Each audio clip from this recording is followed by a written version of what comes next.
आणि आत्ताची रेल्वेमधून म्हणजेच मुंबई लोकलमधून प्रवास करणाऱ्या महिलांसाठी सर्वात मोठी बातमी आहे। रेल्वे मंत्री पियुष गोयल यांनी आजच घोषणा केलेली आहे की उद्यापासून सर्वसामान्य ज्या महिला प्रवासी आहेत त्यांना लोकलने प्रवास करण्याची मुभा येणार आहे। आत्ता आपण उभे आहोत ते छत्रपती शिवाजी महाराज टर्मिनस या ठिकाणी आणि या ठिकाणी पाहू शकतो संध्याकाळच्या वेळी काय गर्दी असते रोज लोकलने प्रवास करताना। आणि या लोकलच्या प्रवाशांमध्ये आता उद्यापासून एकंदरीत महिला प्रवाशांची भर पडणार आहे। तुर्तास वेळेचं बंधन ठेवलेलं आहे रेल्वे मंत्र्यांनी। सकाळी 11 वाजल्यापासून दुपारी 3 वाजेपर्यंत महिला प्रवाशांना प्रवास करता येणार आहे। त्यानंतर सायंकाळी 7 वाजल्यानंतर ज्या सर्वसामान्य महिला आहेत त्यांना लोकल प्रवास करता येणार आहे। या दरम्यानच्या काळामध्ये म्हणजेच सकाळच्या पीक आवरला जी गर्दी होते त्याच्यावर जास्त भार येऊ नये म्हणून सकाळी 11 वाजेपर्यंत सर्वसामान्य महिलांना या ठिकाणी प्रवासास मुभा दिलेली नाही। या उलट सकाळी 11 ते दुपारी 3 नंतर प्रवास करलेल्या महिलांना दुपारी 3 वाजल्यापासून सायंकाळी 7 वाजेपर्यंत सर्वसामान्य महिलांना प्रवासास मुभा देण्यात आलेली नाही। या उलट संध्याकाळी 7 नंतर पुन्हा एकदा सर्वसामान्य महिला आहेत त्या लोकल प्रवास करू शकतात। यामध्ये रेल्वे प्रशासन आणि राज्य शासनाने जी चर्चा केली होती त्यामध्ये एक मुख्य काळजीचं कारण होतं की सकाळी 11 वाजेपर्यंत ही गर्दीची वेळ असते आणि आपण आत्ताही पाहू शकतो की साधारणतः संध्याकाळची 6ची वेळ असेल किंवा 6:30ची वेळ असेल।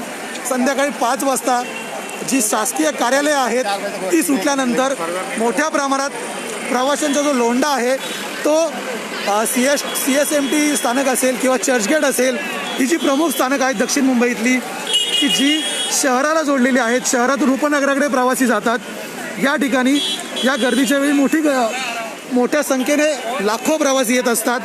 ही वेळ टाळावी म्हणून या वेळेमध्ये सर्वसामान्य महिलांना मुभा देण्यात आलेली नाही। या उलट सकाळी 11 नंतर दुपारी साधारणतः 2-3 वाजेपर्यंत प्रवाशांची म्हणावी तितकी गर्दी नसते, लोकल रिकाम्या धावत असतात। त्यामुळे ज्या सर्वसामान्य महिला आहे त्यांना त्यावेळी प्रवास करण्यास मुभा देण्यामध्ये कोणतीही हरकत शासनाने दाखवलेली नाही। या उलट संध्याकाळी दुपारी 3 नंतर साधारणतः संध्याकाळी 4-5च्या दरम्यान 6 वाजेपर्यंत येथील खाजगी कार्यालय असतील, शासकीय कार्यालय असतील ती सुटतात आणि या 3 तासांमध्ये प्रचंड संख्येने प्रवासी हे जी मुख्य स्थानकं आहेत CSMT, चर्चगेट, दादर, वांद्रे, कुर्ला ही जी जंक्शन स्थानकं आहेत या ठिकाणी गर्दी करत असतात। त्यामुळे या मुख्य वेळेमध्ये सर्वसामान्य महिलांना प्रवेश देण्यात येणार नाही। या उलट संध्याकाळी 7 नंतर ज्यावेळी लोकलचा ताण कमी होतो त्यावेळी त्यांना प्रवासात मुभा देण्यात आलेली आहे। तरी आत्ता तुर्तास तरी सर्वसामान्य महिलांना एक वेळ मिळालेली आहे की त्या वेळेत त्या प्रवास करू शकतात। त्यामुळे कार्यालयीन वेळांमध्ये बदल करण्याची मागणी महिला कर्मचाऱ्यांकडून होत आहे, जेणेकरून जी सुटेबल वेळ देण्यात आलेली आहे, दुपारची वेळ असेल, संध्याकाळी 7 नंतरची वेळ असेल, त्यावेळी त्यांना परतीचा प्रवास करता येईल। दुपारच्या वेळी त्यांना कार्यालयात येता येईल। जे आत्ताच्या घडीला सध्या बेस्ट बसेस असेल किंवा ST बसेस असेल त्याने या महिलांना प्रवास करायला लागतो आणि STमध्ये प्रवास करताना साधारणतः रांगेमध्येच महिलांना 1 तास उभे राहावे लागते। त्यानंतर पुढचा 1.5 ते 2 तासाचा प्रवास असतो। ठाणे असेल, कल्याण असेल, पनवेल असेल, वसई विरार असेल या ठिकाणावर येताना महिलांना बराच त्रास सहन करावा लागतो। आत्ता जर लोकलने प्रवास करायचा असेल तर सकाळी 11 नंतरची वेळ त्यांना देण्यात आली आहे। त्यामुळे कार्यालय जे आहेत, खाजगी कार्यालय असतील ते आपल्या वेळांमध्ये बदल करणार का याकडे पाहावं लागेल।